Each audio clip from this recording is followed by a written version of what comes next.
Now it's time to add media to the timeline to begin the composition process. To do that, we'll use the Explorer window, which, as I mentioned earlier, operates quite like Windows Explorer. In the tree list area at the left, navigate to the location of the files that we've included on the content disk. I've copied those files from the content disk to the My Documents folder, and I suggest you do the same. But whether the files are in your My Documents folder, some other location on your local or network drive, or still on the content disk in your disk drive, use the tree view to navigate to the content folder and then into Class Number 1 Loop-Based Basics folder. The contents of the Class Number 1 folder show up in the list area on the right side of the Explorer window, and you see that it contains several additional folders and several files called catch-up files, which you'll use later. As you click each of the folders in the tree view, you see in the list area that each contains several audio files. Files that will set the beat and feel of the tune make a good place to start a composition, so click the Drums folder in order to view its contents in the list area. Now you probably don't know what the file drumloop07 sounds like, and until you do, you won't know whether or not it will work in your project. The Explorer window makes it easy to preview files so that you can evaluate them and decide whether or not you want to use them. Notice the buttons at the top of the Explorer window, and particularly, notice the Start Preview button, the Stop Preview button, and the Auto Preview button. You'll use these tools to preview your media files. You probably noticed that your Auto Preview button is already active. If it's not, click it now to turn Auto Preview mode on. With Auto Preview on, you can quickly preview all of your files. Back in the list area, click, just once, the drumloop07 file. The file instantly begins to play, and you can listen to it for as long as you want in order to decide if you want to use it in your project. Now here's a key point in the way that the Acid Pro application enables you to create music. As you can see in the summary information for the file beneath the list area, the drumloop07 file is actually very short, just 8 beats, or 2 measures long. Even so, the file continues to preview for as long as you let it because the file is a loop file. Essentially, a loop is a short piece of audio, typically music, that has been precisely edited into a complete musical phrase so that it can play repeatedly in a seamless fashion. It's like taking the end of a piece of analog tape that has a perfect measure of music on it, looping it around and attaching it to its own beginning so that it just keeps playing over and over without any pause or hesitation. This concept of looping represents one of the key elements to making music in the Acid Pro environment. Okay, back to our search for the right file. Click the other files in the folder to preview them. After you've tried a couple of others, click the Dance Drumloop 30 file to preview it. Say you decide you want to use this file. To add it to your project, just click and drag it up into the timeline. A rectangle appears in the timeline area. This rectangle represents an object called an event that will be added to the timeline when you release the mouse button. You can use the rectangle to position the event horizontally on the timeline, which enables you to determine the exact location at which you want to add the event. Release the mouse button. This automatically creates a new track in your project that holds the event you just added. The location of the event dictates the exact time at which the file you added begins to play and stops playing when you listen to your project. Also, the track list area now contains a track header. The track header contains several controls for the track which we'll go over at other points during this training. The track header also contains a scribble strip that contains the name of the file used on this track. The event contains 2 important pieces of information. First, it shows the waveform for the audio in the file you've added to your project. Second, it shows the name of the file that the event contains. If for some reason you don't want the name of the file to appear in the event, choose View Event Information to turn the feature off. If you did that, choose it again or type Ctrl-Shift-I to turn the feature back on. In other lessons in this training package, you'll learn that it becomes quite helpful to have the name of the file visible on the event as you build more complex projects, so I suggest you leave the feature on while you work. Think of an event as a container that holds the file you added to your project a moment ago. You can place as many events on the track as you want, and as you'll see shortly, you can make these events as short or as long as you want. In this way, you indicate precisely when you want the file to start and stop playing. You can zoom in on the event in order to see the details of the waveform.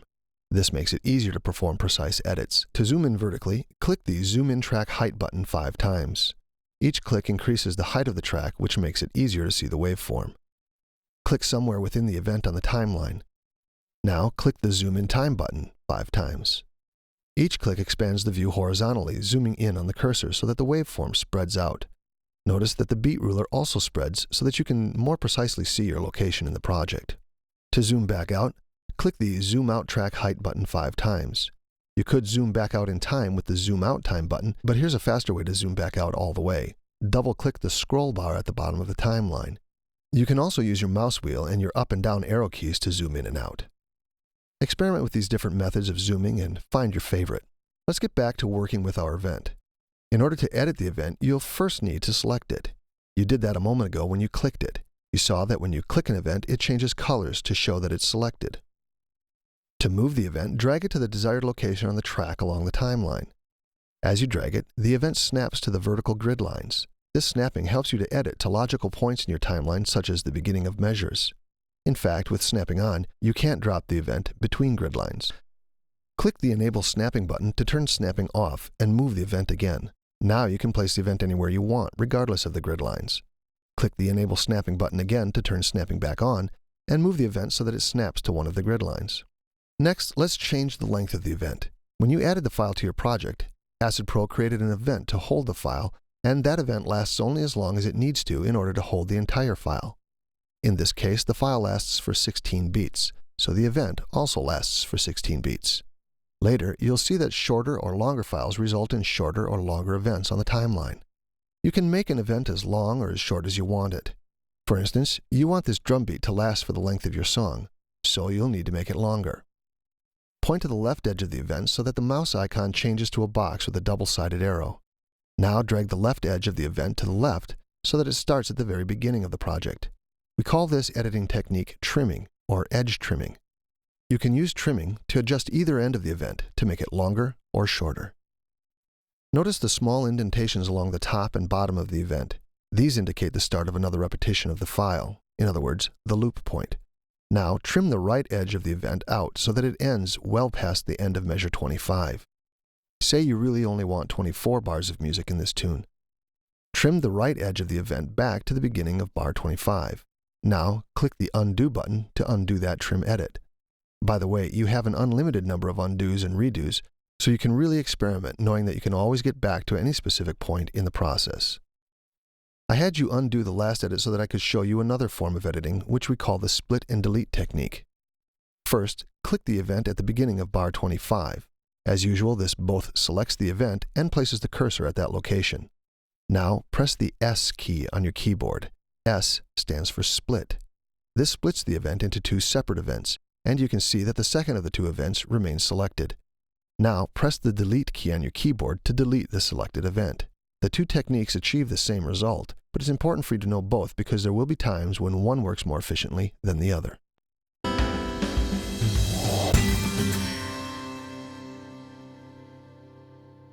So now you've created a track and placed an event on that track. To make sure that we're both on the same page, go to the Explorer window, navigate back up one level to the Class Number 1 folder, and double-click the Ketchup Number 1 file to open it. When the application asks you if you want to save your work, click No. The Ketchup file opens. I've saved this Acid Pro project file and included it on the content disk to ensure that we're working together. We'll make use of Ketchup files all throughout this training. Let's talk about the buttons on the transport bar. These buttons enable you to navigate through your project, start and stop playback, and start and stop recording. First, note your current cursor location. Now, click the Go to End button. The cursor instantly jumps to the end of the file. Click the Go to Start button, and as you'd expect, the cursor jumps to the start of the project. Click at measure 5 to place your cursor further into the project. Click the Play button. The project starts playing from the location of the cursor. As it plays, notice that you actually have two cursors. The Play cursor moves along to show you the location of the currently playing audio, while the Edit cursor marks the point at which playback started. Now, click the Stop button. When you do, not only does playback stop, but the Play cursor instantly returns to the location of the Edit cursor. It's like having an instant rewind back to the starting point. Click the Play button again. After a few moments, click the Pause button. You probably noticed the difference between the Pause and Stop buttons already.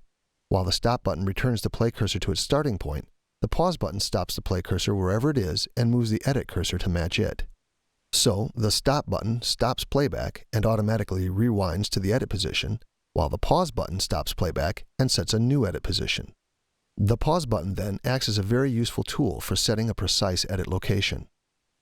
Sometimes, regardless of the edit cursor's location, you'll want to hear the project play from the beginning without changing the edit location. You can do this with the Play from Start button. For instance, you just paused playback, so your edit cursor sits somewhere in the middle of your project. click the Play from Start button. You see that the Edit cursor retains its position, while the Play cursor jumps to the beginning of the file and the project begins to play back. Click the Stop button. You can use shortcuts to control your project playback. In fact, these will surely be among your most often used shortcuts. First, press the space bar on your computer keyboard. This starts playback as if you'd clicked the Play button. While the project plays, press the space bar again. This stops playback as if you'd clicked the Stop button. Press the space bar again to start playing the project, and after a moment, press the Enter key. The Enter key pauses the project as if you'd clicked the Pause button. We'll talk about recording in other lessons, so we'll skip the Record, MIDI Step Record, and MIDI Merge Record buttons for now. Finally, let's talk about the Loop Playback button. When you're building your composition, it's often critical to be able to listen to what you've already built while you add or edit the project. It also helps tremendously if you can focus on an area without having to manually set the cursor back to the beginning of the area every time it reaches the end. That's where Loop Playback comes in. The Loop Region indicator at the top of the timeline defines a region of your project that will loop or play over and over when you play it in Loop Playback mode. When not in Loop Playback mode, the bar is gray. To enter Loop Playback mode, click the Loop Playback button. Now the bar turns blue to give you a visual indication that you're now in Loop Playback mode. Drag the yellow triangle at the right edge of the Loop Region indicator until it ends at the beginning of measure 13. Like edge trimming, you can change the location of both the beginning and end of the loop region, and you can make the region shorter as well as longer, as you did here. Aim for somewhere inside the bar and drag the entire region to a new position. This moves the region, yet preserves the region's length. While working on this project, you'll want your loop region to include the entire composition. Double-click the event in the timeline. This sets the loop region to match the length of the event, which in this case lasts for the entire project.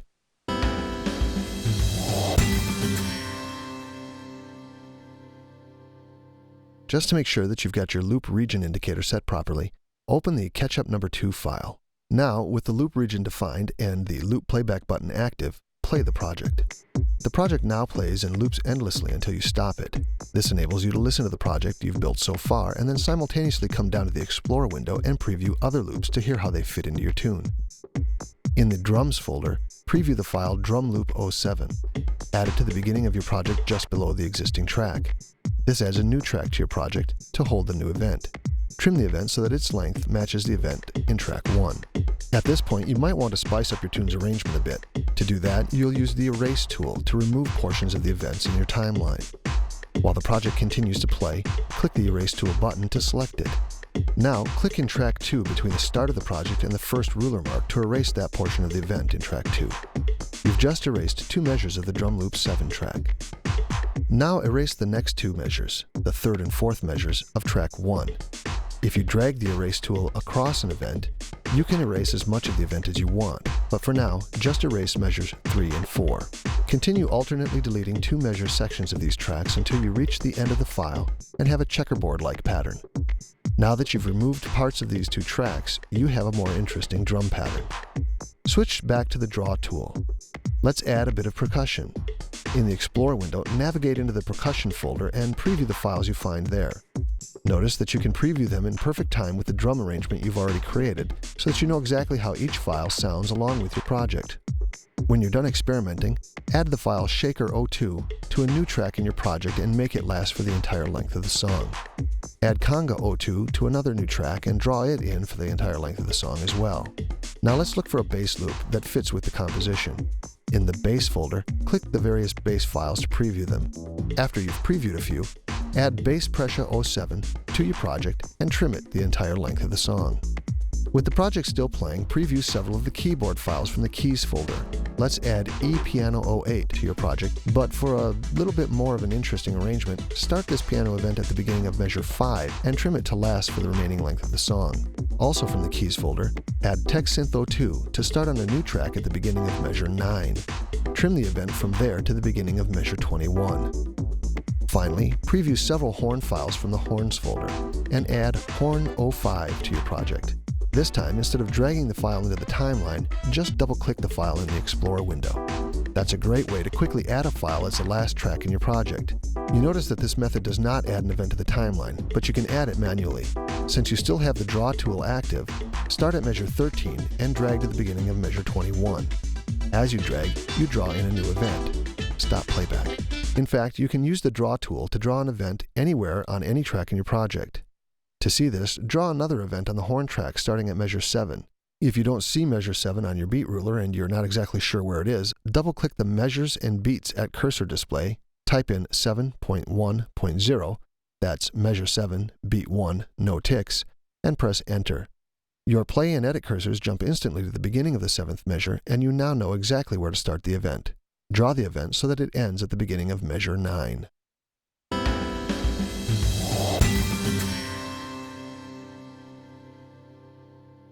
Now that you've got most of the tracks you'll be adding in your file, let's make sure we're together. Open the file Catch-up number 3. Thinking about your project up to this point, it's logical to assume that all of these files must have been recorded in the same key and at the same tempo. How else could they work so well together? After all, imagine two musicians playing in different keys at different tempos. Unless you're after some sort of way out there jazz or experimental music, you're probably not going to like the results much. But here's where the magic of Acid Pro software comes in. You didn't have to worry about matching one file's key or tempo to the others, not because of my skill in choosing files that have the same key and tempo, but rather because of the software's ability to transpose files and match their tempos on the fly. To look at this a bit more closely, go to the Explorer window and navigate into the Horns folder. Click the Horn 05 file. As usual, it begins to preview. At the bottom of the list area, notice that this file was recorded at a tempo of 100.1 beats per minute in the key of C#. Now, from the Keys folder, preview the ePiano 08 file and note that it was recorded at 88 beats per minute in the key of A. In the Drums folder, we see that our drum files were recorded at 138 beats per minute and 144.1 beats per minute. So you get the idea. All different tempos and, for files that have specific root pitch, different keys. So how can they all work together? Acid Pro matches each of these files to a project tempo and key that you can set to whatever you like. Let's experiment with those settings a little. Play the project, and as it plays, drag the project tempo slider to the right until you reach about 150 beats per minute. Notice that the playback speed increases as you do so. Now, drag the slider to the left until your tempo is around 90 beats per minute. Notice that while you change the tempo quite drastically, the pitch of the various tracks does not change. Set the tempo back to the default of 120 beats per minute. You can do so quickly with a useful shortcut technique. For virtually any fader or slider in the application, double-click the control to instantly reset it to the default. Double-click the tempo slider now to reset it instantly to 120 beats per minute. Stop playback for a moment. In addition to matching the tempo of your files, the software also transposes the files to match the project key. Double-click the second event on the horn track to establish a new loop region, which matches that event. Make sure you're still in loop playback mode and play the project. Here you can see the usefulness of setting the loop region with a double click on an event when you want to concentrate on a specific section of your project. The project key button to the right of the tempo slider gives you a tool for setting the project key to any key you want. Choose B from the list now. Instantly, the project changes to the key of B. Click the button again and choose C#. Notice that when you change the key of the project, the pitch of each track changes, but the tempo does not. Click the button once again and change the project key back to A. Stop playback and double-click the event on track 3 to reset the loop region to the length of the entire project.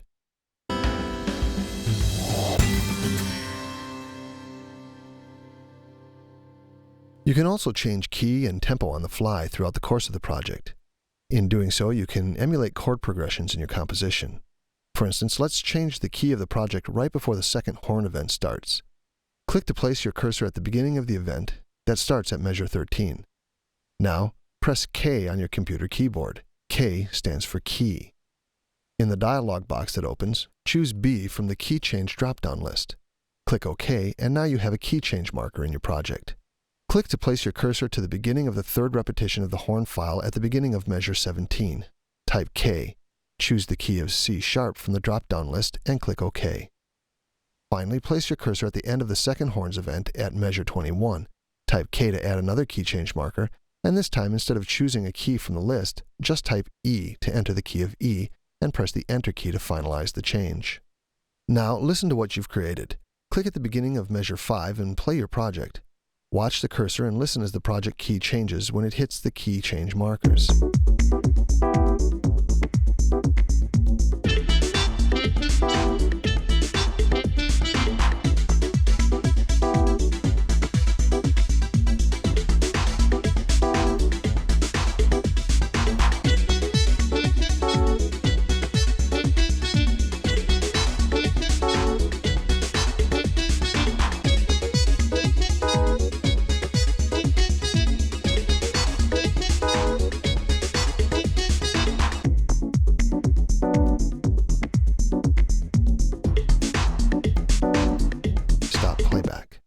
With a similar technique, you can change the tempo of the project on the fly.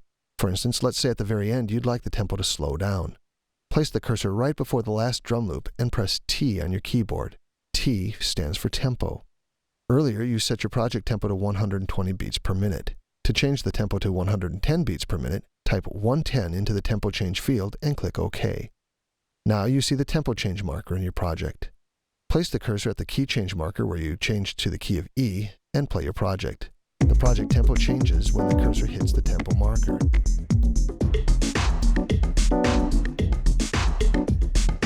You can see how these key and tempo change markers enhance the project, and you can add as many markers to your project as you want. Another type of marker, called a location marker, helps you remember important points in your project and makes it easy for you to navigate to different sections of your project. You probably don't really need these in a project this small, but let's explore how they work so you know when you do need them. Place your cursor at the beginning of measure 5. Remember, that's where the electric piano event starts. And type M on your keyboard. M stands for marker. This inserts a marker into your project and labels the marker with a 1. You can name this marker to help you keep track of important points in your project. Right-click the marker and choose Rename from the drop-down list. Later, you are going to place a crash symbol event at this marker, so type Crash for the marker name and type the Enter key. You see the name just to the right of the marker. You can move the marker to any location on the timeline. Let's say we really want the crash symbol event at the beginning of the tech synth event instead of the piano event. Drag the marker's tag until the marker sits at the beginning of measure 9. You can add as many markers to your project as you need. In addition to marking important points in your project, these markers act as project navigation tools. Place your cursor at the end of the project. Press the 1 key at the top of your computer keyboard. Don't use the 10-key number pad for this, and your cursor jumps immediately to marker 1. This navigation technique works for the first 10 markers in your project. Just be aware to navigate to marker 10, you type the 0 key at the top of your keyboard. You can see how handy this would be when you need to move through a large project.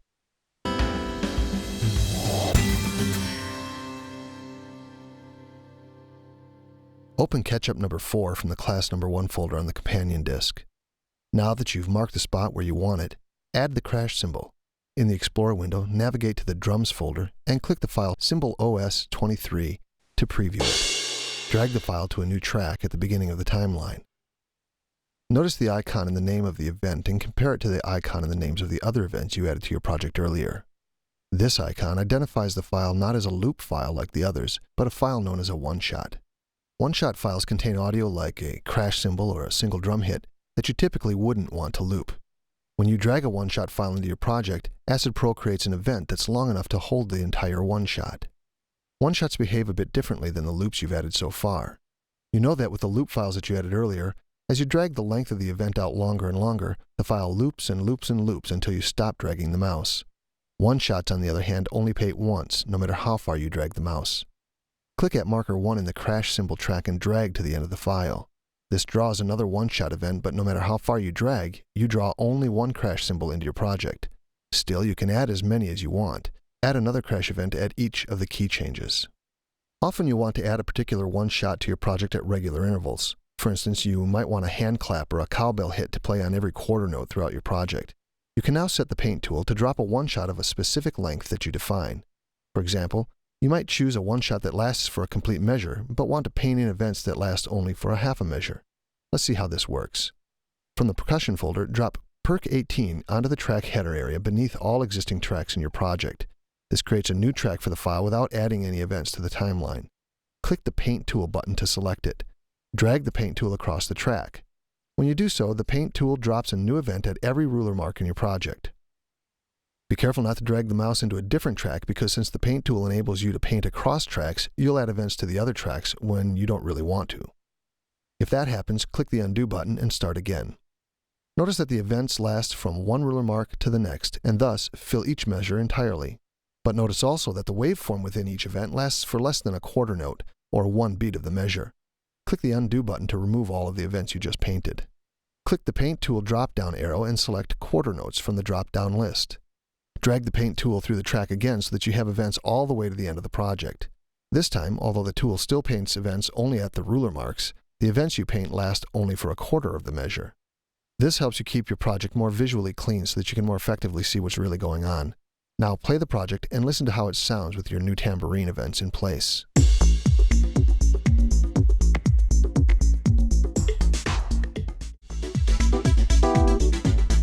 Click the Undo button again to remove these events. To even further explore the Paint tool, notice that when you paint with it, the tool drops events at every ruler mark. Assuming you're zoomed all the way out, each ruler mark represents 2 measures of music, so the events get dropped at the first beat of every other measure. Choose Options, Grid Spacing, Half Notes. Now paint again and see that this time you're adding an event at every half note, or 2 per measure. Paint to the end of the project and listen again.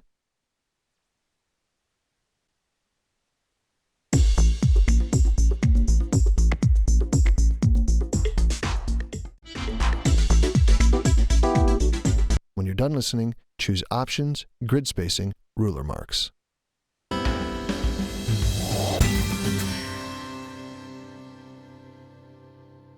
As you've learned in this lesson, using just the basics of the looping technology that's made Acid Pro famous, you can create a lot of great music.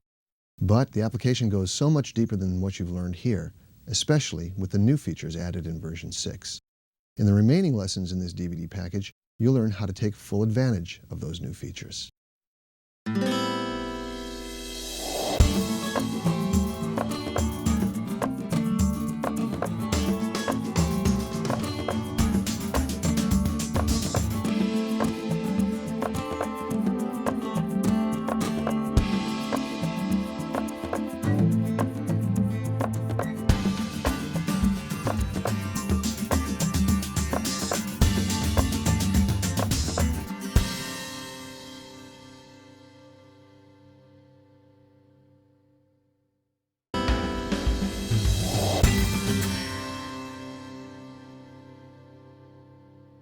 As we carry on with our mixing discussion, let's talk about mix automation. Before we do, open Catch-up number 9 so we're together. A common technique involves creating fades, like a fade-out ending to a song. You can create fades in several different ways, but each way involves the use of automation envelopes. First, you can use ASR, which stands for Attack, Sustain, Release envelopes, to create fades on individual events. For instance, let's create a fade out on the last drum event. If you still have the folder track collapsed, click the Expand Track Rolls button to expand it again. Point to the upper right-hand corner of the last event on track 3, and when you see the mouse icon change to a pie wedge shape, click and drag to the left. You are using the release portion of the ASR envelope to create the fade out, and the farther you drag, the longer the fade you create. Drag the fade out all the way to the tempo change marker. Every event in your project has ASR envelopes, so use the same technique to create a matching fade out on the base event. Now play the project from where it changes to the key of E, and you hear those 2 tracks fade out starting at the tempo change.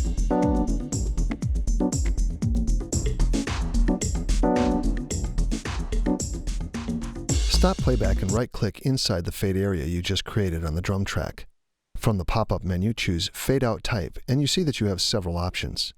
The differences can be subtle, but as you become familiar with this technique, you'll start to know when one type is right for the situation. For now, just choose any of the options other than the last one. As I mentioned, you've just used the release portion of the ASR envelope.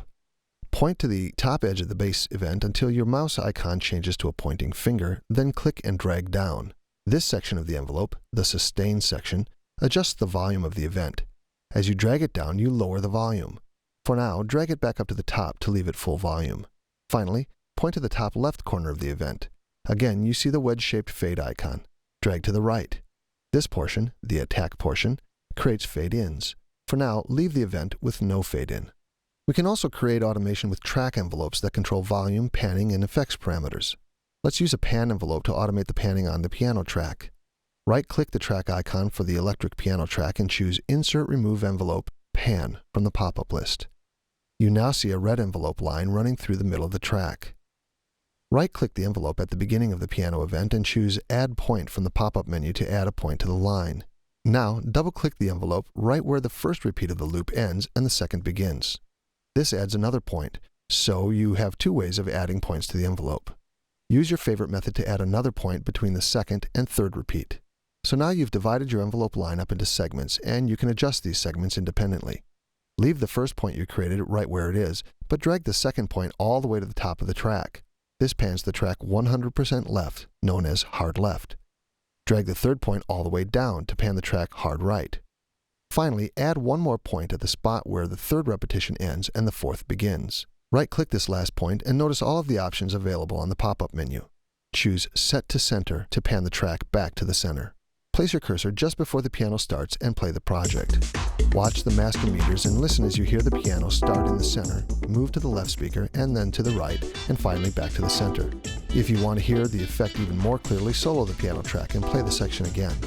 Don't forget to unsolo the track when you're done listening. With the same technique, you can automate the volume of a track over time. For instance, let's fade the piano track out at the end. Right-click the track icon for the piano track and choose Insert Remove Envelopes, Volume. Now you have a blue envelope line running through the track too. Create a point at the beginning of the last repeat of the piano loop and another at the very end of the loop.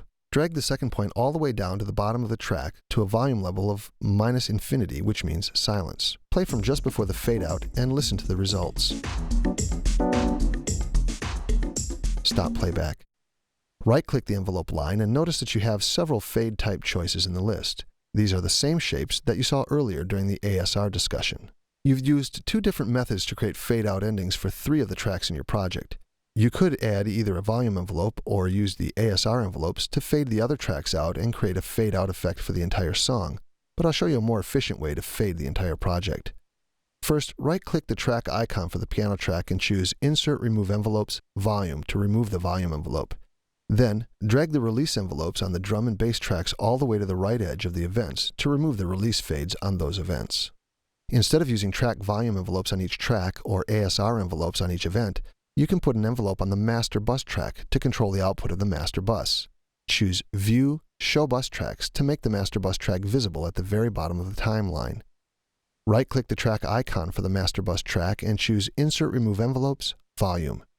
Add points to the envelope just as you did on the piano track and create the fade out starting at the tempo change. Right-click the fade line and choose your favorite fade type from the list.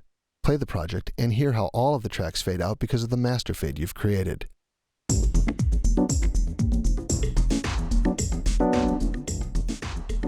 Choose View, Show Bus Tracks to hide the master bus track and reclaim the space in your work area. The envelope still functions despite the fact that you can no longer see it.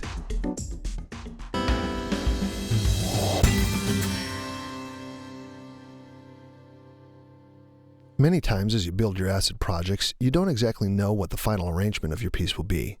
You may get to what you thought would be the end of the composition only to decide that you'd like to repeat an earlier section. Maybe you have a verse that you'd like to repeat and then another chorus that you'd like to insert before the end of the song. The new section functionality makes this type of work very easy. First, open Catch-up number 10. To begin, let's identify the various portions of the project with sections. You could consider the first 4 measures of the piece an introduction, so let's identify it as such. Set the loop region to include the first 4 measures. Choose Insert, Section. This adds a section marker to the project above the loop region. Create the following additional sections. From the end of the intro up to the B key change marker,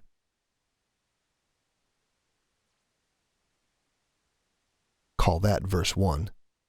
From the B key change marker to the C sharp key change marker, call that verse 2. From the C sharp key change marker to the end of the project, call that verse 3. Now that you have your sections defined, you can do a lot with them. Double-click the section marker for the verse 3 section. This makes a time selection over the region and also sets the loop region to match the length of the section. This comes in handy if you want to set your project into loop playback mode and concentrate on a section. With a section selected, you can also quickly delete it. Press the Delete key to delete the verse 3 section now. Notice that this deletes not only the section, but everything under the section in the timeline, including events, markers, and automation envelope points. This hints at some of the real power behind the section concept that we'll explore shortly. Click the Undo button to bring the section and its contents back. To delete the section label, but not the information in the timeline associated with the section, right-click the verse 3 label and choose Remove Label from the menu. Click Undo to bring the label back. To clear all timeline information from the section but preserve the section label, right-click the label and choose Clear Events from the menu. Note that this does not remove any of the markers associated with the section. Click the Undo button again. You can also redefine an existing section. For instance, the verse 3 section actually contains a portion of the song you might more accurately consider to be the conclusion. Let's modify the verse 3 section, move the section label, and finally create a new section for the conclusion. Point to the right edge of the section label and trim it back to the left just as you would trim an event in the timeline. Trim it back so that it ends at the E key change marker. Hold the Alt key and drag the verse 3 section label to the right. This moves the label but leaves the events in place. This isn't quite what you want because you still need the verse 3 section too. Move the section marker back to its original position. This time, hold Ctrl-Alt and drag the verse 3 section marker to the right again. This makes a copy of the marker. Drop the new section marker over the remaining events in the project. Right-click the new section marker and choose Rename. Call it Conclusion. Right-click it again and choose Color. Then assign it a different color so that you can quickly distinguish it from the verse 3 section marker. But the real power of sections comes in when you start moving them along with their contents on the timeline. For instance, to easily move the second verse of your project, drag the verse 2 marker to a new location. A red insertion indicator shows the target of the move. Move to the right until the insertion indicator sits between the verse 3 and conclusion sections. This moves the section and all its timeline contents so that it comes after verse 3 and before the conclusion. It also shuffles verse 3 to the left to fill the hole that would have been left by the moved verse 2. You can see how easy this makes it for you to quickly rearrange your project. And it gets better. Let's say you're happy with verse 2 in its new location, but you'd like to have it in its original location too. Just as quickly as you moved the section, you can make a copy of it and put it wherever you want. Hold the Control key and drag the verse 2 marker back to its original location. When the red insertion indicator sits just after the verse 1 section, release the mouse. This makes a copy of the section and places it at the insertion point while at the same time it leaves the original verse 2 section where it was. You now have two identical sections in your project and you can keep them identical or edit them independently in order to build a little variety into your composition. You can also select multiple sections and move them simultaneously. Click the Copy of Verse 2 section marker to select it. Hold the Control key and click the Verse 3 section marker to add it to the selection. Hold the Control key again, drag the Copy of Verse 2 section marker and drop it just after the Verse 2 marker. This places copies of both the selected sections at this point in the project. With the new section features, Acid Pro becomes a much more powerful arrangement tool. These techniques make it easy to try alternate arrangements of your compositions and build upon existing portions of it.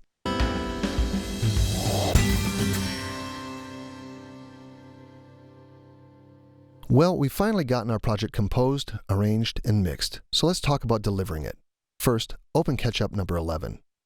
I haven't talked about saving a project, but you save an Acid Pro project just like you'd save any other, with the Save button or File Save or Save As. It's important to remember, though, that when you save your work, you are saving an Acid Pro project file. In the default save mode, such a project file doesn't actually contain any of the loops that you've used. Rather, it's simply a series of instructions that define what loop to play, how, and when. So you won't be able to share your project with anyone unless they also have the Acid Pro application and the media files you used to create the project. You can embed the loops into a project file to make it easier to share with a musical collaborator who also uses Acid Pro. Choose File Save As. In the Save As dialog, choose Acid Project with Embedded Media from the Save As type drop-down list. Now, if you click the Save button, Acid Pro would embed all of the files that you used to create this project into the project file, and you could share that project file with your collaborator. For now, click the Cancel button to close the Save As dialog. You'll also want to create what's known as a mixed file that will play in a media player on a computer, an MP3 player, or on a CD that you can burn right from the application. This way, you'll be able to share your music with anyone regardless of whether they have the Acid Pro application or not. To do this, choose File, Render As to open the Render As dialog. Here, specify the save location. For now, just save the file to the default Acid Pro 6.0 Projects folder. Name the file Test. You also need to specify the type of file that you want to render. Click the Save As Type drop-down list and look at all the different file formats to which you can render your project. Choose MP3 Audio. There are many different templates that you can use to render the project. Choose 128 kps CD quality audio from the list. Finally, click the Save button. It takes a few moments to render the file, but when it's done, you're ready to share your music. A great way to share your music is to put it on the web so anyone can come and listen. We've designed a great place to do just that, acidplanet.com. And we've made it easy for you to put your songs online. Make sure you have an active internet connection and click the Publish button. This takes you to the Acid Planet website where you can log in if you are already a member or register if you're not. Fill in the information and follow the instructions to publish your songs and share them with the world. Take some time to look around acidplanet.com to hear what others are creating, get ideas, learn techniques that other composers use, and basically just enjoy the music and company of other people who create music with Acid Pro.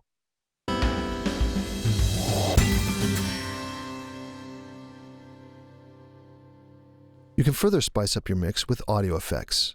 Acid Pro supports all kinds of effects in the form of effects plugins, which are basically mini software applications that work inside Acid Pro. Many plugins come included with Acid Pro software, and many more are available in the form of DirectX and VST plugins, which Acid Pro supports fully.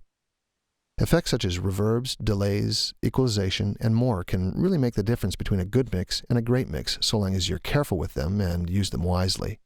To see effects in action, let's add a reverb to the piano track. First, open Catch-Up number 7. Click the Track Effects button for the piano track. This opens the Audio Plugin window, and you can see that one plugin already exists on this track. Since equalization, or EQ for short, is used so often in mixing, every track already contains the Track EQ plugin. If you don't adjust the plugin's parameters, it doesn't affect your project in any way, but it's there and ready for you to use if you need it. We'll leave the EQ settings alone and get back to our task of adding reverb to this track. In the Audio Plugin window, click the Edit Chain button. This opens the Plugin Chooser dialog. Here you can see all of the plugins that have been loaded into your system. In the tree view at the left, click the Sony folder so that you can see its contents in the list view on the right. Most, if not all, of the plugins that you see here were installed when you installed Acid Pro. Select Reverb from the list and click the Add button. At the top of the dialog, you see that reverb now appears after track EQ. You're creating a chain of effects for this track, and you can add up to 32 effects to this chain. Click OK to close the Plugin Chooser dialog. Notice that the same effects chain now appears in the Audio Plugin window for this track. If you need to, reposition the Audio Plugin window so that you can see the transport controls. Click the Play button to start playback. Back in the Audio Plugin window, choose Metal Tank from the preset drop-down. The piano now sounds as though it were recorded in a metal tank as the sound reverberates. That's a bit drastic, and you'll probably want something a little more subtle. Choose Bright Hall from the preset drop-down. Although we've simply chosen presets here, you could also adjust any of the effect parameters individually to fine-tune the effect. To better hear the results of your effects work on this track, solo the piano track and then toggle the reverb checkbox off and on in the Audio Plugin window so you can compare the sound of the affected track with the sound of the track with no effect, or dry.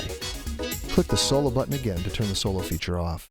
Stop playback and close the Audio Plugin window.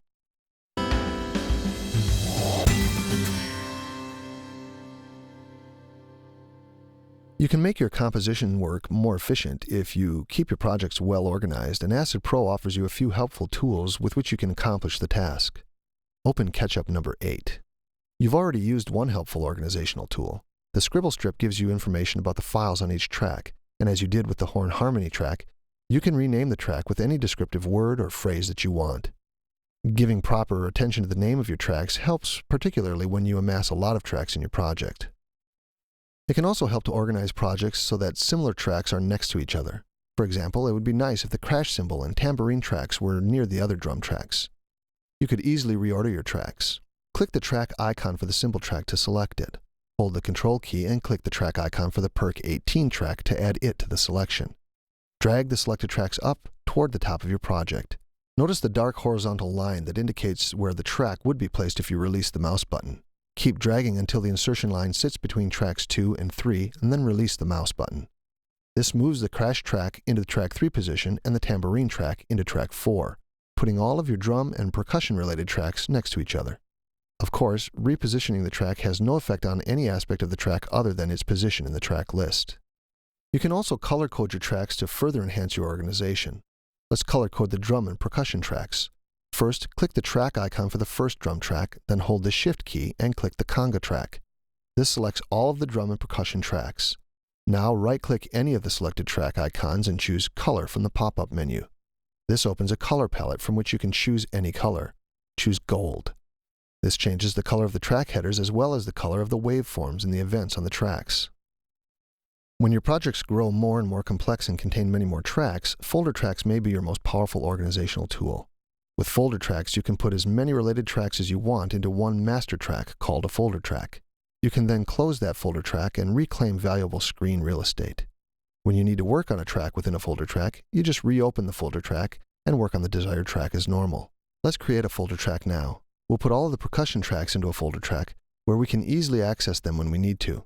First, choose Insert Folder Track. This creates a new folder track and positions it just below the currently selected track. If you still have the percussion tracks highlighted, the folder track comes in as track 7. Now, use the same techniques you used a moment ago to select all of the drum and percussion tracks. Drag the track icon of any of the selected tracks and drop it onto the folder track.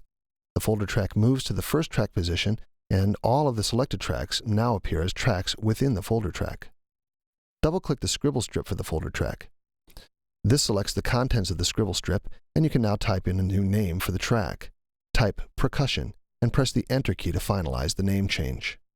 The folder track's track header contains both mute and solo buttons, and you can use them to mute or solo all of the tracks contained in the folder track. For instance, if you want to work on your drum mix, you might not want to hear all of the other tracks while you mix.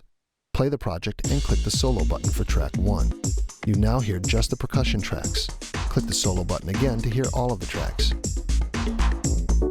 Stop playback. As I mentioned, you can collapse the folder track and reclaim some space in your Acid Pro window. Click the Collapse Track Roles button. Now you can no longer see tracks 2 through 6 individually, although you can see events on the folder track that represent the events on those individual tracks. Click the Expand Track Roles button to expand the folder track again. Now you can access each track individually again.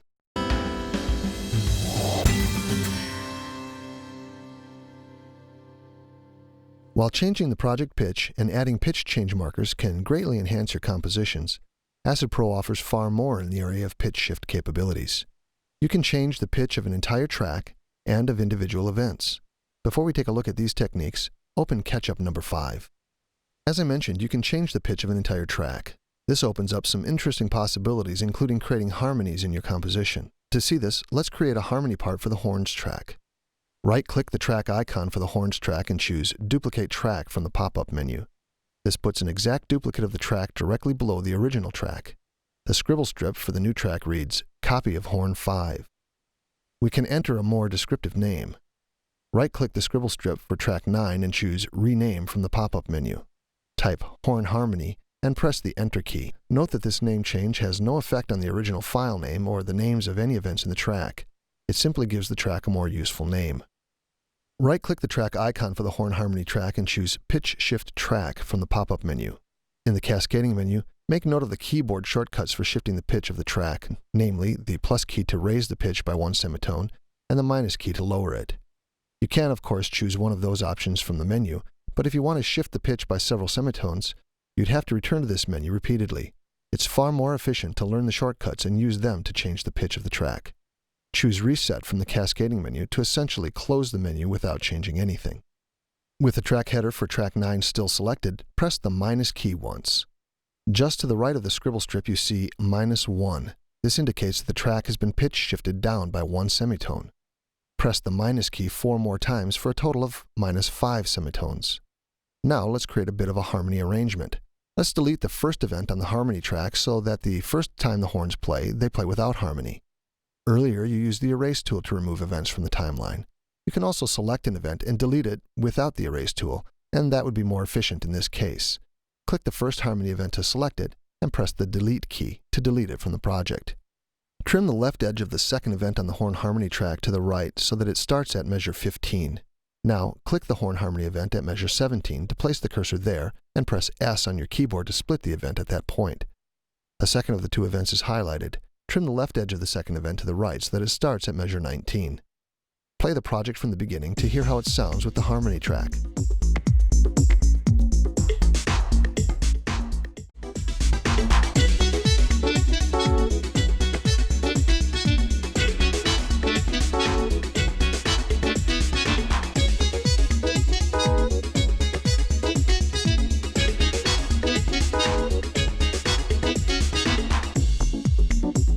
Playback. When you need finer control over the pitch of your project, you can use similar techniques to change the pitch of individual events. The crash cymbal track provides a perfect opportunity to demonstrate this. Let's change the pitch of some of the crash cymbal events in order to make it seem as though you had different crash cymbals in your drum kit. Click the third crash cymbal event to select it. Zoom into the project until the event takes up a good deal of the visible timeline area. Use the same keyboard shortcuts that you used a moment ago to change the pitch of this event. Press the plus key 7 times to raise the pitch by 7 semitones. As you raise the pitch, notice that the waveform for the event grows shorter. It's helpful to remember that when you change the pitch of a one-shot event, you also change the speed at which the file plays. Notice that the waveform no longer fills the entire event. To keep your project clean looking, you might want to trim that event so that it ends closer to the end of the waveform, but be careful not to trim away any of the waveform or you'll cut the sound off prematurely. The event shows you the amount of pitch shift in semitones. Use the scroll bar to scroll over until you see the fourth crash cymbal event, which starts at the C-sharp key change marker. Click the event to select it and press the minus key 12 times to lower the pitch by 12 semitones, a complete octave. Now hold the Control key and press the plus key once. The Control key modifies the plus key shortcut so that it changes the pitch by an octave each time you press it. Hold the Control key again and press the minus key to lower the pitch by 1 octave again. Since you lowered the pitch, you've slowed the audio down and you'll need to expand the event to make sure it includes all of the waveform. It's much more important to trim the event here so that it includes the entire waveform and doesn't cut the file off too early. Zoom all the way back out and then trim the right edge of the fourth crash cymbal event to the right until you reach the beginning of the next crash event. Now play your project. The first and second cymbal crashes sound normal. The third cymbal sounds like a small splash cymbal and the fourth sounds like a gong.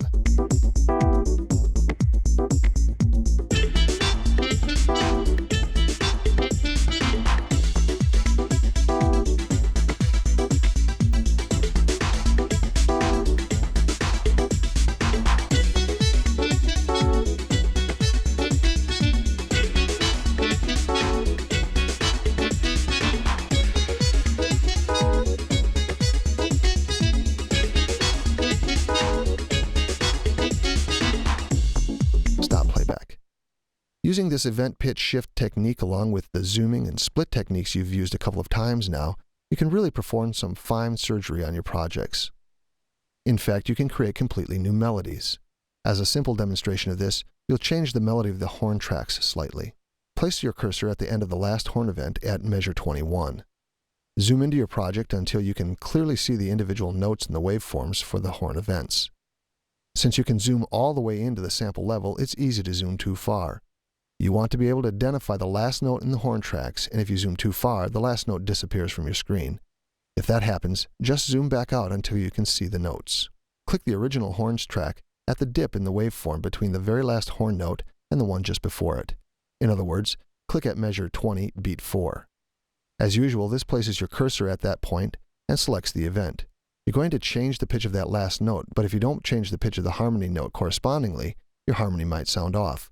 So let's make that same edit to both notes. You could do so one at a time, but you can also edit both notes simultaneously, and that's a more efficient way to work. To edit both events simultaneously, you'll have to select both of them.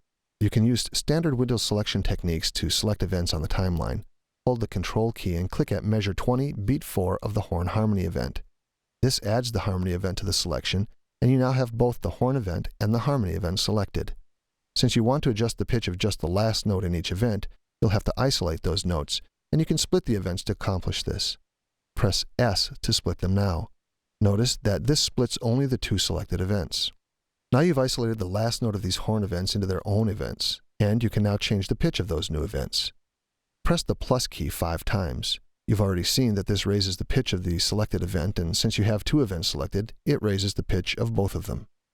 When you raise the pitch of an event that holds a pitched instrument, such as these horns, the event shows not only the amount of the pitch shift, but also the new pitch of the event. Zoom back out and play your project.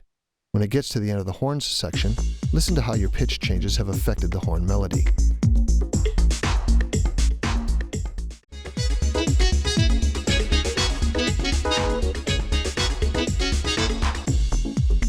You can see how you could alter event pitches to create entirely new melodies.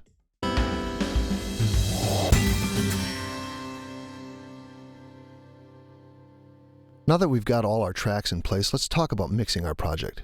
First, open Ketchup number 6 and play it from the beginning. As the file plays, pay attention to the master meters in the mixer window. Particularly, notice that at some point when the horns play, red boxes appear at the top of the master meters. This indicates a problem known as clipping, in which, essentially, there are not enough computer bits to accurately reproduce the digital audio signal.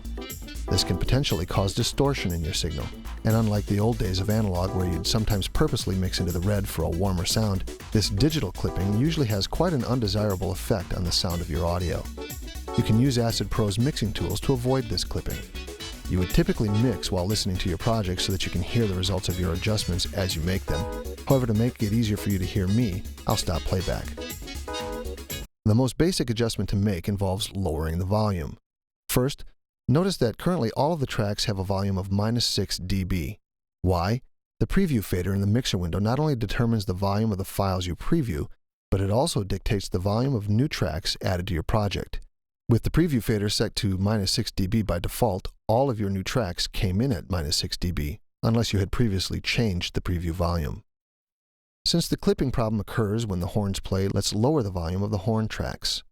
Drag the volume faders on the horn tracks to the left to lower the volume until they read -12 dB. You might have trouble hitting -12 exactly. To make it easier to hit the target exactly, when you get close to -12, hold the Control key while you drag the volume faders. This causes the faders to move in much finer increments, and you can now easily hit -12 exactly. Now navigate back to marker 1 and play the project. You see that we're still clipping, so let's back off the volume a little more.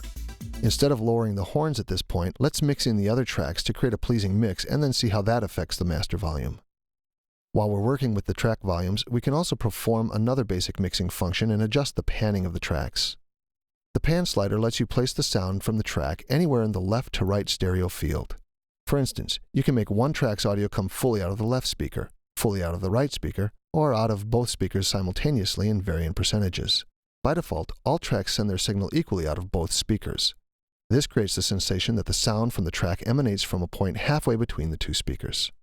This makes for a one-dimensional mix with everything sort of jumbled into the middle of the stereo field. You'll use the pan sliders to fix that and bring a more full sound to your mix. Set both of the drum tracks to -15 dB.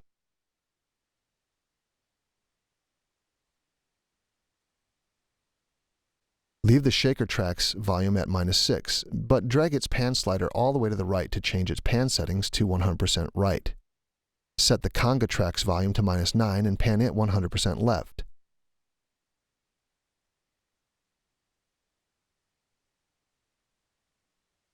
Leave the Perk 18 settings. Set the bass volume to -12 and leave it panned to the center.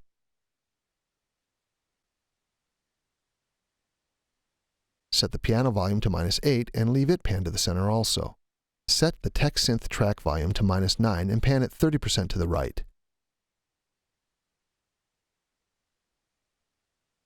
Leave the horns track volume at -12 and pan it 30% left.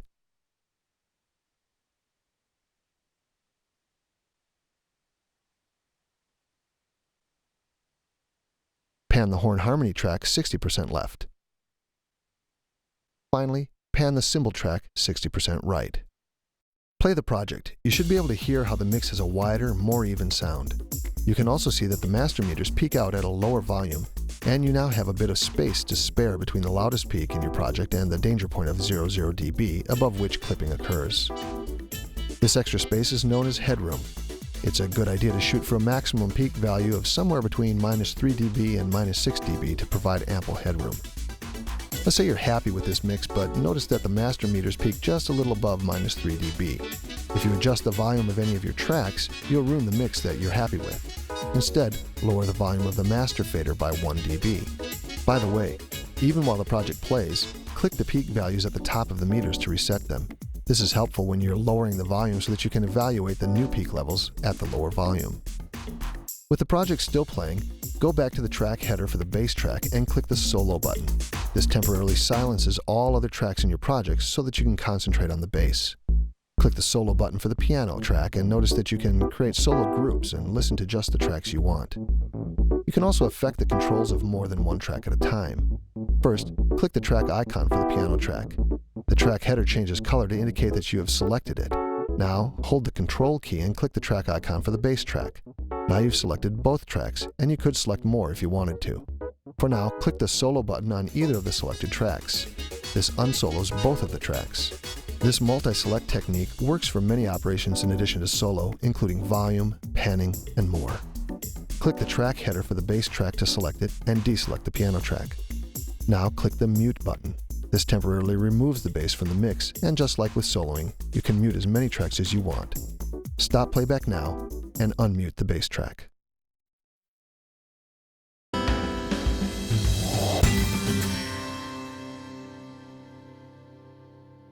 As I mentioned, there are a couple of different ways to write MIDI into your ACID project. However, you can use an even simpler method to get MIDI into your composition. You can add an existing MIDI file to the timeline. For instance, perhaps you're collaborating with a partner who has created a MIDI drum part that you want to use in your project. Your partner creates a MIDI file and sends it to you. Now you can drop that file into your ACID project and work with it. Let's do that now. Before we continue, I should mention that the following discussion assumes that you're using the default ACID MIDI preferences. For those of you who know a bit more about MIDI, this means specifically that you do not have any active MIDI ports. To verify that all of your MIDI ports are closed, choose Options, Preferences, and click the MIDI tab. Click the default All button to clear any selected checkboxes, and then click the OK button to dismiss the Preferences dialog. If you don't know anything about MIDI ports or what they do, don't worry. We'll talk more about those later. Now, in the Explorer window, click the file 8-track MIDI from the Class Number 2 folder on the companion disc. You can use all of the same preview tools when you work with MIDI files that you do when you work with audio files, and with the Auto Preview button active, the file begins to preview immediately. Like a multi-track music project, MIDI files can contain multiple tracks routed to a maximum of 16 buses called channels. For instance, let's say your colleague compiled the drum part of your song in a MIDI project and sent you the file 8-track MIDI. In his original MIDI project, he utilized 8 different MIDI tracks, each of which contains a different drum sound. He then exported those 8 MIDI tracks into a single MIDI file that he sent to you. Drag the file 8-track MIDI to the timeline. Just as with audio files, you see a rectangular position box that you can use to position the event. Place the event at the very beginning of the timeline and release the mouse. ACID breaks each of the file's tracks into separate ACID tracks and puts them all into a folder track to organize them in a logical grouping in your project. Click the Solo button on the track header for the folder track and play the project. When you solo a track, you hear only the output of that track. However, since this folder track contains several other tracks, its output consists of all the tracks it holds. Therefore, you hear all of the MIDI drum tracks, and you can work on them individually. You can also see in the track headers that ACID preserves the track naming your colleague added. Stop playback. Not all MIDI files contain multiple tracks or channels. Let's work with one that doesn't. From the Class Number 2 folder on the companion disc, open the project Bed Track and play it. The project contains 2 tracks that were built in the traditional ACID way with loop files.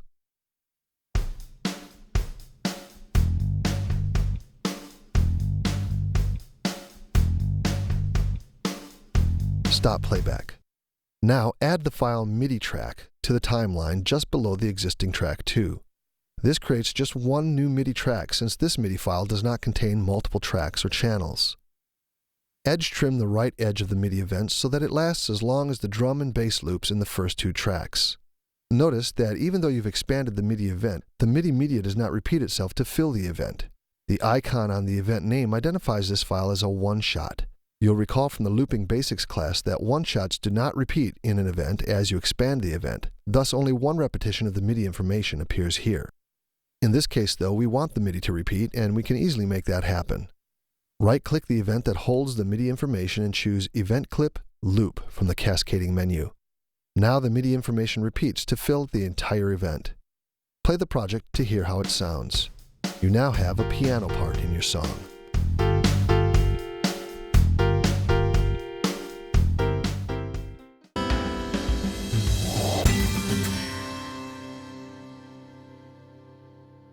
Before we continue, open the project Catch-Up Number 1 from the Class Number 2 folder on the companion disc. Double-click the event in track 1 to set the loop region to match its length. Put ACID into loop playback mode and play the project again. As it plays, look at the timeline and note what you're hearing. You have 2 tracks of audio loops playing along with a track of MIDI information. ACID takes the MIDI information and turns it into audio for you. The application then routes that audio out the master bus along with the audio tracks in your project, so you hear a cohesive piece of music. Your next question might be, why does the audio that this MIDI track generates sound like a piano? To answer that question, let's learn a little bit more about how Acid Pro turns the MIDI information into audio. Remember earlier that we talked about how MIDI information by itself doesn't make any sound. After all, it's just a series of instructions. Recall that you need some sort of electronic instrument to receive the MIDI instructions and turn them into music. We learned that such an electronic instrument could be either hardware or software. Since you know that you haven't connected any MIDI hardware to your project, the sound must be coming from software. Look in your mixer window again. A new bus appears in the mixer next to the master bus. Since there were no hardware devices available, Acid Pro opened a new soft synth bus and routed that bus to a software synthesizer called the DLS Soft Synth. Every Windows machine comes installed with this DLS sound set. Acid's DLS Soft Synth defaults to using these Windows sounds. If you have any other DLS Soft Synth installed on your computer, you could route this bus to one of those. For now though, we'll work with the default. As I mentioned earlier, one thing that makes the combination of MIDI information and a synthesizer so potent is that a synthesizer can make a wide variety of sounds in reaction to the MIDI instructions you feed it. Basic synthesizers may simply have a list of available sound presets, which are typically called patches or programs, while more sophisticated synths may have many patches and in addition a variety of controls with which you can alter the preset sounds. Thus, the DLS Soft Synth contains a number of sound presets or patches. When I created this MIDI file, I used the piano patch that you hear now called Piano 1. Acid recognizes that patch information in the MIDI file and assigns it to the track. But the Soft Synth also has many other patches, so if you don't want a piano in your project, you can choose a different patch for a different instrument. For instance, let's change the sound that the synth generates to an organ. The track header for the MIDI track contains several controls and buttons. Drag the bottom of the track header for the MIDI track down to expand it enough that you can see all of the controls in it. Click the Program button, currently labeled Piano 1. This opens a list of voice groupings. Each group contains several related patches. For instance, choose the Organ Voice group. A cascading menu shows you a list of different organ sounds from which you can choose. Choose 60s Organ 1 from the list. Immediately, the audio generated by the synth changes to sound like an organ. At some point, you'll want to experiment with all the different sounds, but for now, leave this organ sound selected. Stop playback. As I mentioned a few moments ago, you can send MIDI information to the synth along 16 different paths called MIDI channels. Essentially, this means that your synth can play 16 patches simultaneously. This, of course, opens up a world of possibilities to you. You can send the same or different MIDI information to each channel. First, let's send this same MIDI information to the soft synth through a different channel and have the synth play that with a different patch. Right-click the track header for track 3 and choose Duplicate Track from the menu. This makes an exact copy of the track, including all of the MIDI information on it. Notice the patch button for both tracks indicates that each uses the 60s organ patch. To make these tracks play different sounds, we just need to route them along different MIDI channels. Click the MIDI Output button for track 4 and choose MIDI Channel 2 from the menu. Now change the patch for track 4 to Synth Lead Square Wave. The patch on this track changes while the patch on track 3 stays the same. Since you assigned these tracks to different MIDI channels, their patch settings operate independently. Play the project. You now hear that you have the same MIDI information generating two different instrument sounds from the soft synth. Toggle the mute buttons on and off for the two MIDI tracks to more easily distinguish between the patches that they're playing.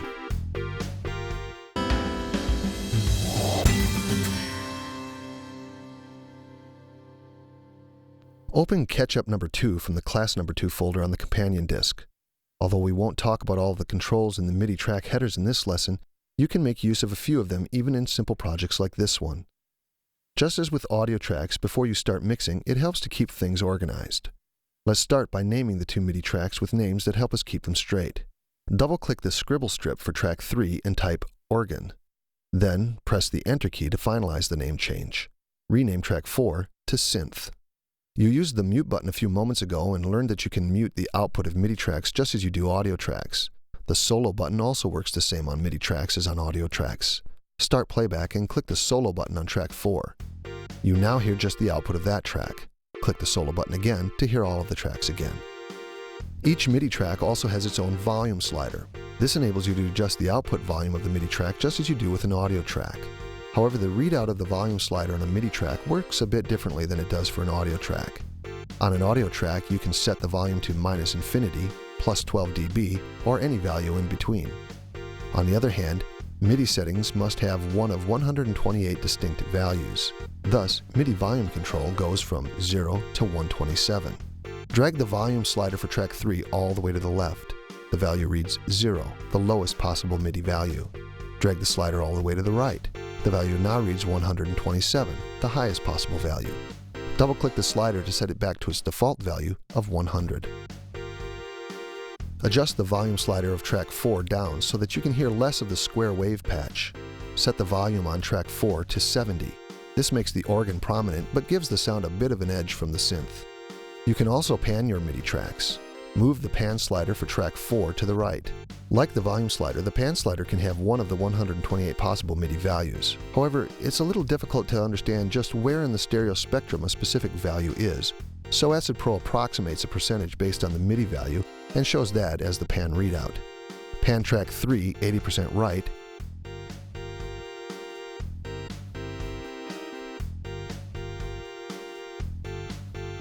and track 4 80% left. As with the audio tracks you mixed in the loop-based music creation basics lesson, this widens the mix a bit and makes it more interesting.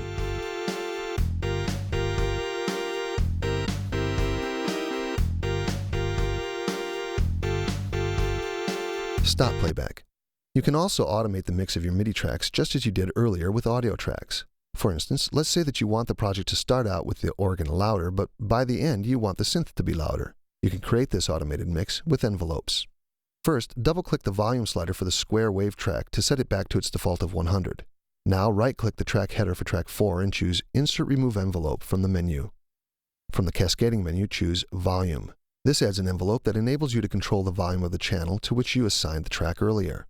The channel volume envelope works exactly like the volume envelope you added to an audio track back in the loop-based music creation basics lesson. Drag the point at the beginning of the envelope down to 70. Then, right-click the envelope where it intersects the end of the event and choose Add Point to put a new point there. Set the new point to 100. Now you have an envelope that changes the volume of the channel from 70 to 100 over the course of the song. Add a channel volume envelope to track 3. Set the envelope on this track to transition from a start of 100 to 70 at the end.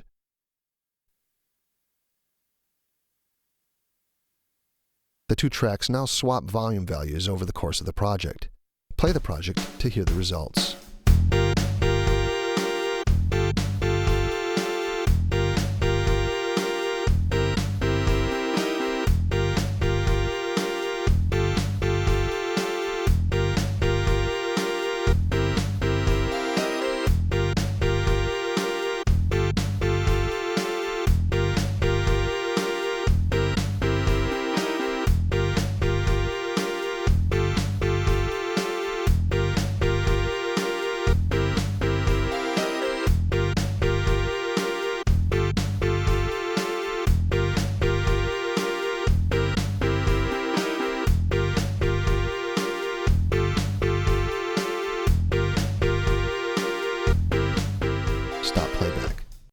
MIDI tracks also respond to bus track envelopes.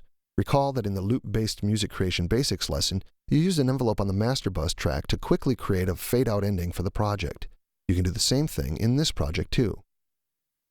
First, choose View Show Bus Tracks. The bus track timeline now becomes visible, and you can see the master bus track. However, take a look at the mixer window again and recall that you added a MIDI bus to your project when you added the first MIDI track earlier. Every time you add any kind of bus to your project, a bus track for that bus appears in the bottom of the timeline, and you can use that bus track to control certain aspects of the bus. Drag the separator between the regular timeline and the bus track timeline up to reveal the soft synth bus track. First, let's automate the soft synth bus track. Right-click the soft synth bus track header and choose Insert Remove Envelope from the menu. From here, you can add envelopes to control mute, volume, and pan settings. Notice that we are no longer talking about the channel volume. By the time the MIDI signal reaches this point, it's already run through the soft synth, which has interpreted the MIDI data, generated audio according to the MIDI instructions, and delivered that audio to the bus. Let's add a mute envelope to this bus track. Choose Mute from the cascading menu. We'll mute the soft synth bus during the middle repetition of the MIDI loop. Double-click the mute envelope line to add new points to it at the beginning and the end of the middle loop. Now drag the line segment between the two new points all the way down. The dark shading on the bus track between the 2 points indicates that you've now muted this section. Now let's finish the mix off with a fade-out ending. Right-click the track header for the master bus track and choose Insert Remove Envelope, Volume from the menu. Create a fade that starts at measure 22 and ends at the end of the events in the main timeline. Right-click the fade and choose Fast Fade from the menu. Now play your project and listen to your mix.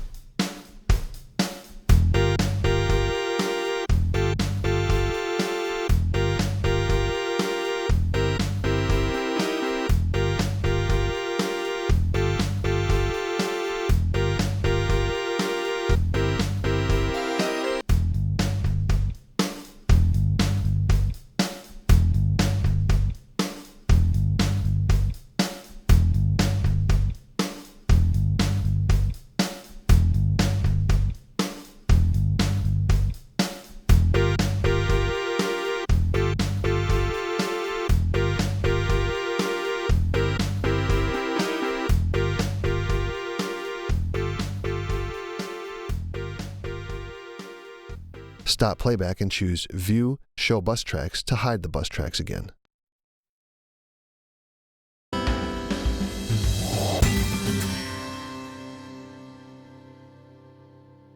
Open the file Ketchup number 3 from the class number 2 folder on the companion disk. While a MIDI file that was created by someone else can make a great addition to your musical project, the new MIDI tools really shine when you start creating your own MIDI tracks, and there are a number of ways that you can do so. With an external MIDI controller, you can record your own musical performances in the form of MIDI information right to the Acid Pro timeline.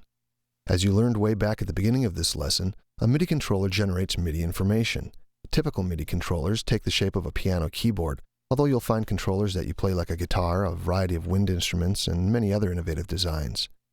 When you play the instrument, the controller generates MIDI information that describes what you're playing. That information can be sent to Acid and recorded to the timeline. Let's set up a MIDI controller and record now. I'm using a simple keyboard MIDI controller. This particular unit makes no sound on its own. Rather, its sole purpose is to generate MIDI information. For instance, when I press one of the keys, the unit generates MIDI information that contains specifics about the note I played, the time I started and stopped playing it, the velocity with which I pressed the key, and more. I can also use the other controls on this unit to generate other types of MIDI information, such as pitch bend. For this discussion, though, we'll just send note information. Of course, you have to get the MIDI information from the controller to the computer somehow, and for that you need a MIDI cable. Plug the MIDI cable into the MIDI out jack on your controller unit. Plug the other end of the MIDI cable into the MIDI in jack of your computer sound card or other MIDI interface device connected to your computer. If you don't have a MIDI interface device for your computer, you can also find MIDI controllers that send the MIDI information to your computer via a standard USB cable. With your controller connected to your computer, you're ready to send MIDI information to Acid Pro. In order for Acid to receive that information, you must open the appropriate MIDI port. First, add a new MIDI track to your project. Choose Insert MIDI Track. Expand the track header for the new track so you can see all of its controls. Notice that this new track uses the Piano 1 patch. Why? Acid Pro has automatically assigned the next unused MIDI channel to this track and then assigned the default patch, Piano 1, to that channel.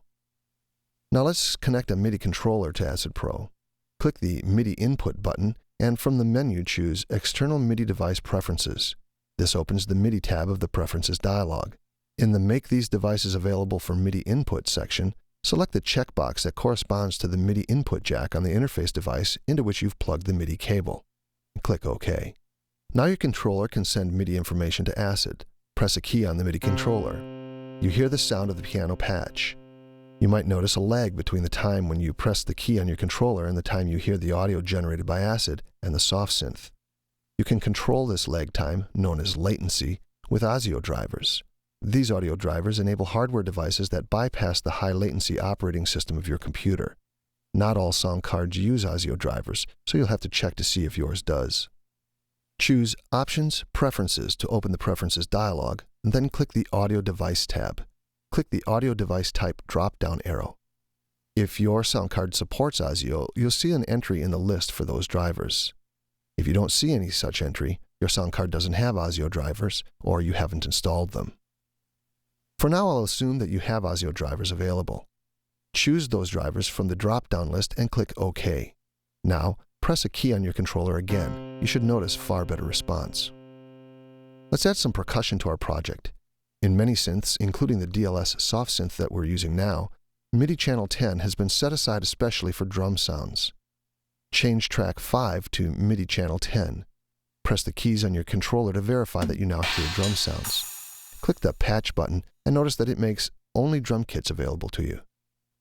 Of course, if you want something other than drums, just change to a MIDI channel other than 10 and you'll have all the patches available again. For now, leave this track set to channel 10 and use the standard drum kit patch. Experiment with the keys until you find a cowbell or a woodblock sound and a crash cymbal.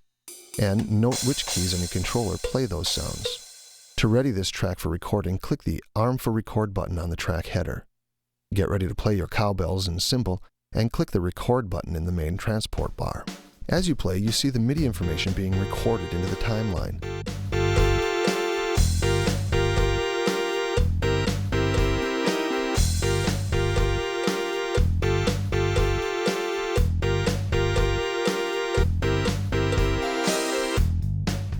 Notice that when you reach the middle section of the piece, you can no longer hear the sounds you play. Recall earlier that you put a mute envelope over this section of the project on the soft synth bus.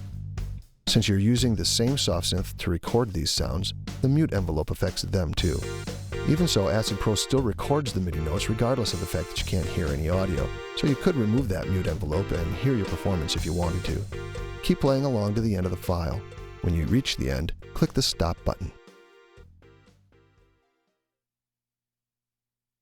Return the cursor to the beginning of the project and play your song. If your timing is as bad as mine, it shouldn't be too difficult for you to hear several timing errors. Thankfully, Acid can help you fix such timing troubles and many other problems easily. You'll learn how to edit your MIDI files in the next lesson.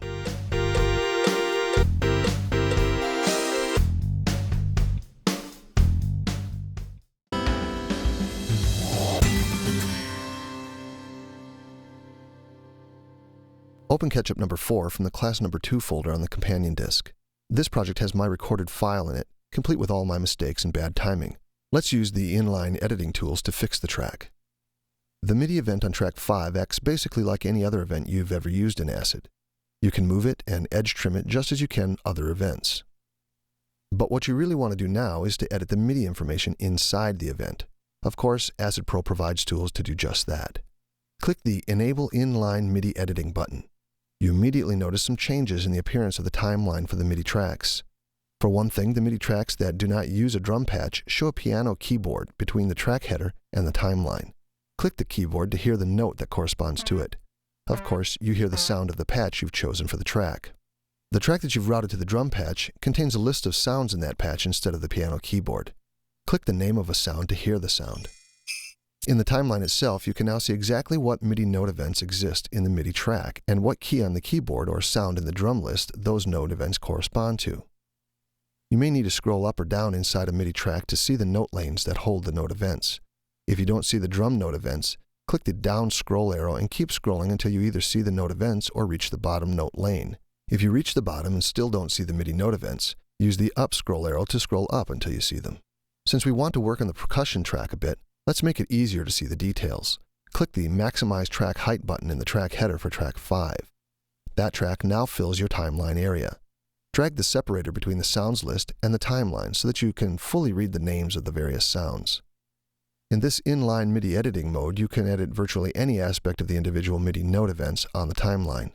For instance, let's say you don't like the second crash cymbal. You can easily remove it. First, click the second note event in the crash cymbal 1 line, then press the delete key. This removes the note event from your project. Click the Go to Start button and play through that portion of the project. You now hear that the crash cymbal no longer exists at that point.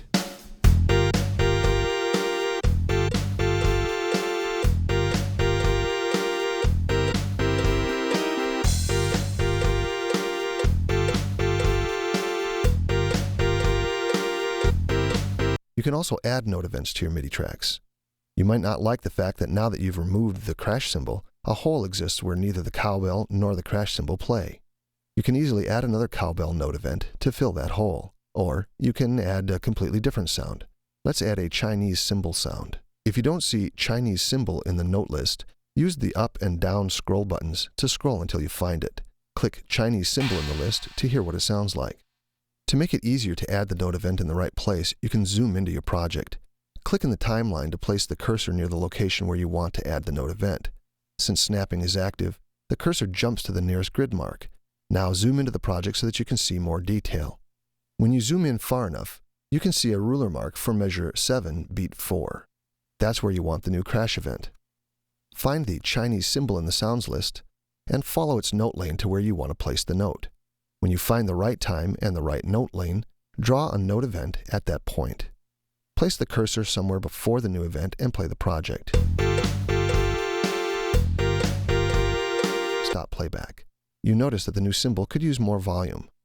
MIDI note events don't have a volume setting associated with them. Instead, they have a velocity setting. The velocity setting correlates to how quickly, and thus how hard, you struck the key on the MIDI controller.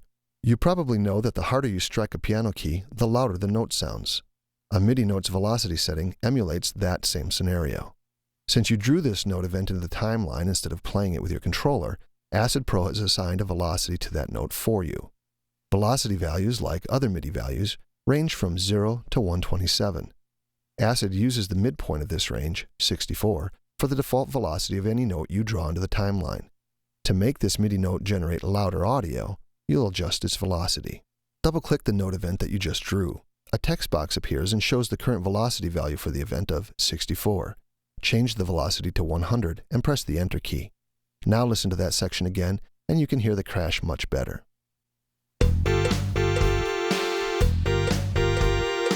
Just to spice things up a bit more, add another note event on the crash symbol 1 note lane, halfway between measure 7 beat 4 and measure 8 beat 1. Finally, add another Chinese symbol note event at measure 8 beat 1. Change the velocity of the new Chinese symbol note event to 120. Delete the cowbell note event that currently sits at measure 8 beat 1. Look at the cowbell event at measure 8 beat 2. This note event starts far too early. In fact, it practically ends at measure 8 beat 2, when that's where it should actually start. You can drag note events to any new location on the timeline that you want, even into a different note lane. Drag this cowbell note event to the right until it snaps to the ruler mark at measure 8 beat 2.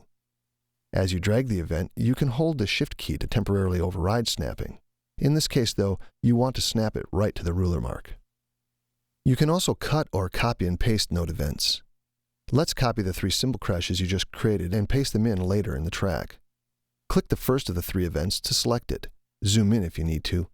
Hold the Control key and click the other 2 note events to add them to the selection.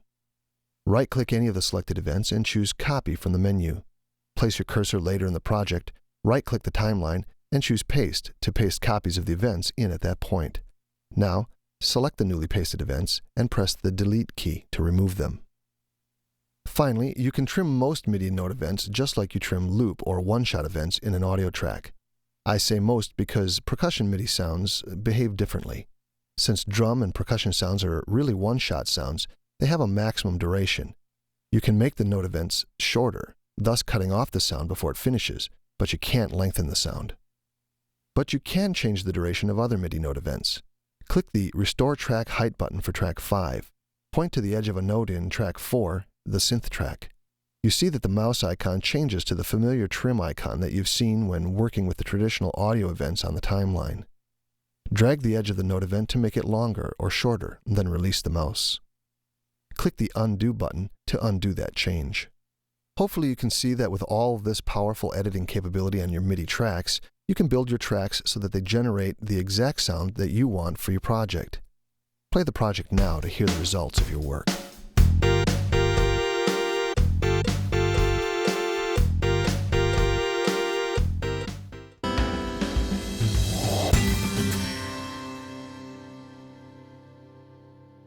Of course, when you're done with your project, you'll want to create a file from it that you can share with others so that they can hear your work. You can render the project out as any number of file formats, just as you do with your audio-only projects. For instance, if you want to email the song to a friend, choose File, Render As. In the Render As dialog, follow the same procedures you used in the loop-based music basics lesson to create an MP3 file. You can also export the MIDI portions of your project as a MIDI file. For example, you might want to send the MIDI file to a partner who might either incorporate your MIDI tracks as they are into a larger project, or open your MIDI tracks and edit them further in his version of Acid Pro or any other MIDI sequencer. To export your MIDI tracks as a MIDI file, choose File, Export MIDI. In the Export Project as Standard MIDI File dialog, you can, as usual, specify a save location and give the file you're about to create a name. From the MIDI file type drop-down list, choose the type of MIDI files that you want to deliver. You have two choices in this drop-down list. In a standard MIDI file type 1, all of the original MIDI tracks that make up the file remain separated and are compiled in one single file. The idea is similar to an ACID folder track that contains several separate MIDI tracks. A standard MIDI file type 0 combines all of the tracks in the project into a single track. The Type 1 option most effectively maintains the data in your Acid Pro project and therefore appears as a default option. Choose Standard MIDI File Type 1 from the list and click the Save button. The export process ignores any audio tracks in your project and delivers just the MIDI tracks. It's also important to note that any soft synth bus track settings and automation are also ignored. Remember, by the time the signal reaches the soft synth bus output, it's no longer MIDI information because the soft synth has generated audio from the MIDI information. Therefore, it makes sense that the export function ignores the actual output of the soft synth bus and the bus track settings.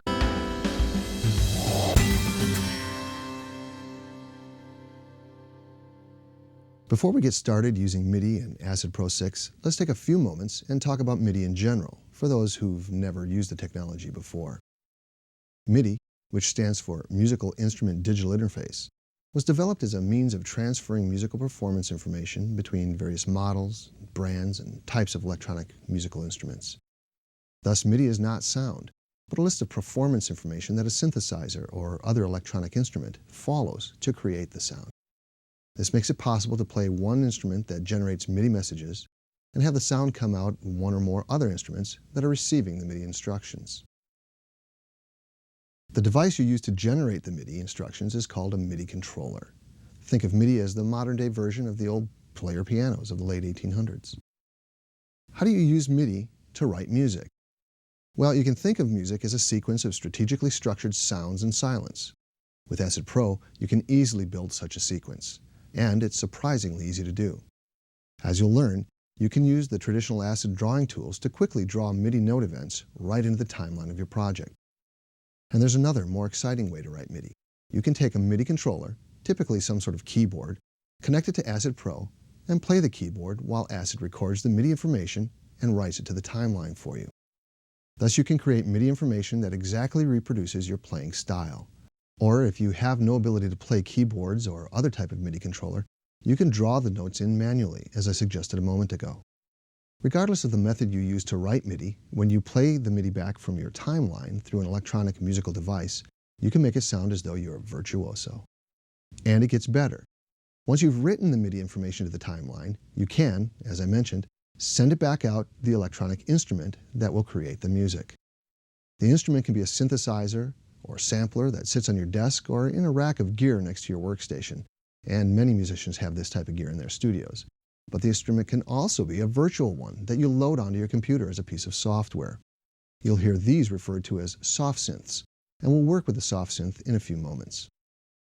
The beauty of these devices, whether hardware or software, is that they can make an endless variety of sounds. So, as a simple example, you might be a really great piano player but a lousy oboe player. You can use a MIDI controller that has a piano-style keyboard to record your MIDI. Then, instruct Acid Pro to feed the MIDI information out to a synthesizer that's set to play an oboe sound. Just like that, you have that oboe part that you wanted in your song. And, unlike the low-quality MIDI sounds we've all heard streaming off of some websites, quality synthesizers and samplers can make extremely accurate sounds. In other words, that oboe will really sound like an oboe.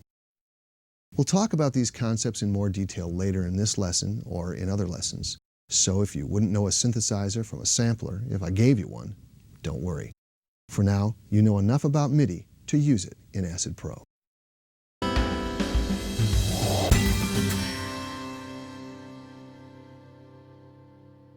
The MIDI creation and editing tools that we've talked about in this class bring a completely new aspect to making music in Acid Pro. And we've barely scratched the surface in this basics class. As you've seen, you don't even need to know how to play an instrument to create sophisticated MIDI tracks. And that's in keeping with the acid tradition of making it possible for even the musical novice to make great music. But if you are a musician, Acid Pro now provides an impressive set of sophisticated tools that you can rely on to give you the performance and power that you need to realize your musical vision. Now that you know the basics and can see some of the possibilities that this new capability offers, move on to the Advanced MIDI class to see just how sophisticated and complete these MIDI tools really are. Also, to learn how to make Acid Pro the most complete and well-rounded digital audio workstation available, study the Multitrack Audio class to learn about the many new multitrack audio tools that have also been built into the software.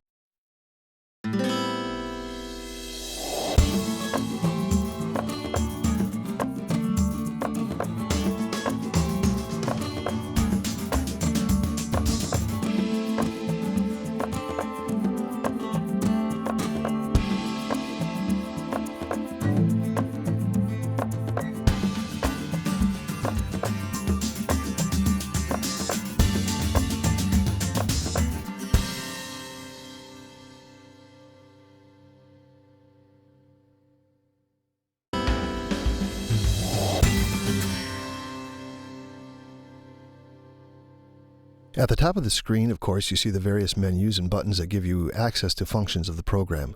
Some of these probably look familiar, like the File and Edit menus and the New and Open buttons, while others pertain to specific functions in the Acid Pro application. You'll learn about some of these in this lesson and others in other sections on this DVD. Below the buttons, you see the timeline. This is where you'll do most of your work in Acid Pro. Position your mouse somewhere within the dark gray area of the timeline and click. Notice that a flashing vertical line appears at the click point. We call this line the project cursor, and it represents your current edit point. Click in other locations to see that you can place the cursor wherever you want it in the timeline. At the upper left corner of the timeline, you see your current cursor position expressed in two different manners. The number on the left displays the position in time measured as hours, minutes, seconds, and fractions of a second. The number on the right displays the position in musical measures, beats, and ticks. Click at another location in the timeline and notice that these two numbers change to reflect the new cursor position. These time displays make it easy to instantly find the exact location of your project cursor, and you'll use that information much more often than you might initially think you will. Also notice the beat ruler just above the dark gray timeline area. This ruler provides another tool that you can use to learn your exact position in a project. The track list, the area to the left of the timeline, just below the time displays, will contain information about the individual tracks in your project as you build it. You'll use the controls below the timeline and track list in just a few moments, and I'll explain them then. The bottom half of the screen, called the window docking area, currently contains two visible windows. The Explorer window on the left works just like Windows Explorer, and you'll use it to navigate your computer drives to locate the media files that you want to use to build your project. To the right of the Explorer, the Mixer window contains meters and faders with which you'll visually monitor and then adjust the volume of your project as you work. We'll talk more about these windows as we work through this lesson. Before we move on to making a bit of music, let's talk about workspace customization. You can close and reopen any of the windows in the window docking area. For instance, click the Close button on the Mixer window now to close the window. Now choose View, Mixer to reopen the window, and you see it reappears in the same spot it occupied before you closed it. Click the View menu again, and without choosing anything, just take a look at the various windows that you can open from here. If you ever want to use a window but can't find it, come here to the View menu and choose the window from the list. Any window can also be torn from the window docking area and placed anywhere on your computer screen or on another monitor in a dual monitor setup. To tear the Mixer window from the window docking area, drag the window by the 6 vertical dots. When you see the title bar appear, release the mouse button. Now, to redock the window, drag it by the title bar into the window docking area. When the title bar disappears, release the mouse button and the window docks. Windows can be docked one on top of another so that they occupy the same space within the window docking area. In this case, you'll see tabs under the visible window. For instance, notice the Media Manager and Groove Pool tabs below the Explorer window. Click the Groove Pool tab to make the Groove Pool the visible window. Click the Media Manager tab. Don't worry yet about the functions of those windows. At this point, just realize that to make a covered window visible, click its tab. Click the Explorer tab now to bring the Explorer window forward again. Finally, drag the separator bar between windows to change the size of the windows. For example, to give the timeline more space, drag the separator line between it and the window docking area down. Drag it back to make the timeline more its normal size. Of course, you notice that as you make one of the windows larger, you make the other smaller. This same technique works for windows within the window docking area, and in some cases, like the Explorer window, even separate areas within a single window, as well as the track list and timeline windows.